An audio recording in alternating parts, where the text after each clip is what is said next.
Olá, gente, tudo bem com vocês? Vamos lá? Vamos fazer mais uma questão? Eu estou aqui para fazer uma da São Camilo do ano de 2018. Gente, esta questão envolve o conteúdo sobre hidroestática. E um detalhe, a Unicamp em sua primeira fase também gosta de pedir hidroestática, tá? Então não esqueça de rever esse assunto antes da prova da Unicamp. Vamos lá, gente. Essa questão fala assim: a figura ilustra a famosa e conhecida a experiência de Evangelista Torricelli, realizada para medir a pressão atmosférica, utilizando um tubo cheio de mercúrio, neste caso aqui estamos simbolizando o mercúrio, e comparando a pressão nos pontos B e C. Olha aqui os dois pontos. O ponto C está fora do tubo e o ponto B de bola está dentro do tubo.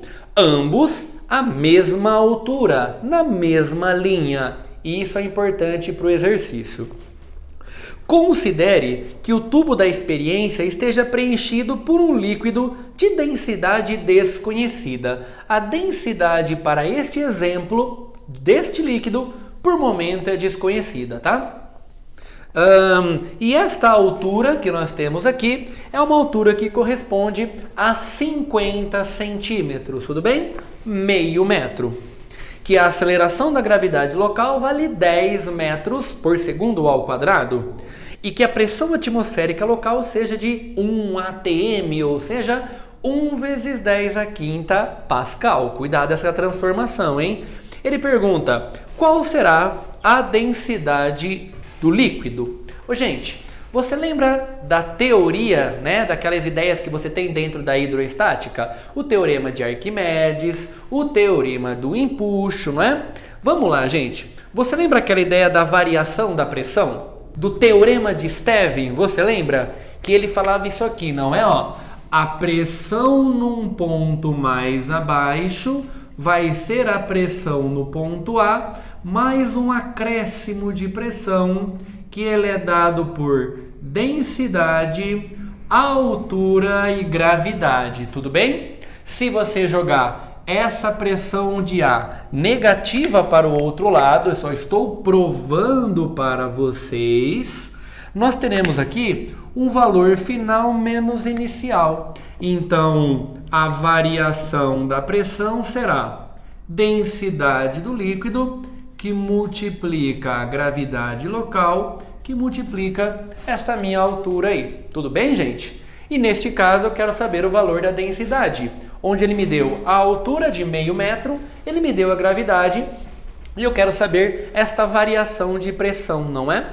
Ô, gente, neste caso, olha que bacana, deixa eu explicar para vocês, Você percebe que aqui, nós temos o ponto A e o ponto B. Como tanto o ponto A quanto o ponto B, eles estão localizados à mesma altura, então eu posso dizer neste momento o quê? Que pontos localizados na mesma altura estarão sujeitos à mesma pressão. Então eu vou dizer que a pressão no ponto B será a mesma pressão no ponto C. Pontos localizados à mesma altura estarão sujeitos à mesma pressão, tudo bem? Este é o teorema de Stevin, não se esqueça. E neste caso, a variação de pressão entre essas duas regiões vai ser exatamente a própria pressão atmosférica. Olha que bacana, A pressão no ponto C é a pressão atmosférica, não é? Então, neste caso, eu vou colocar que esta variação de pressão corresponde exatamente ao valor da minha pressão atmosférica, não é? Ficando aqui, 1 vezes 10 a quinta, tudo bem? 1 atm, 10 a quinta do Pascal.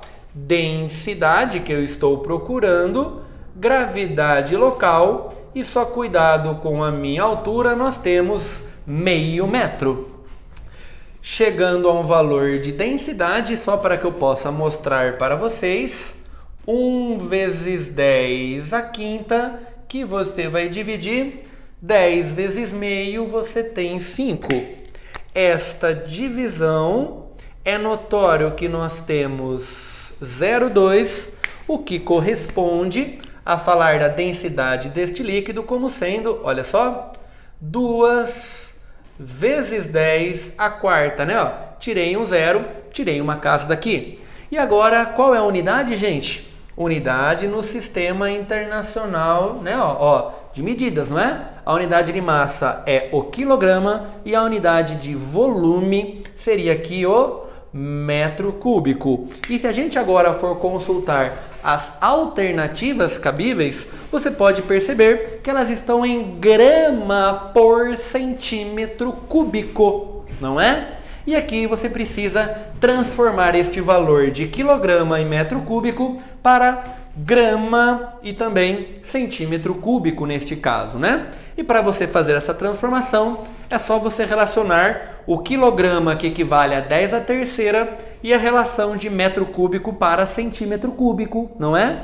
Tendo como resposta final que a densidade encontrada em grama por centímetro cúbico deverá ser igual a 20 gramas por centímetro cúbico. Cuidado, pois nós precisamos transformar a unidade final, ok? Das alternativas cabíveis, vamos ficar com a alternativa E, 20 gramas por centímetro cúbico. Cuidado, a Unicamp, também como a São Camilo, adora questões de hidroestática. Fica a dica.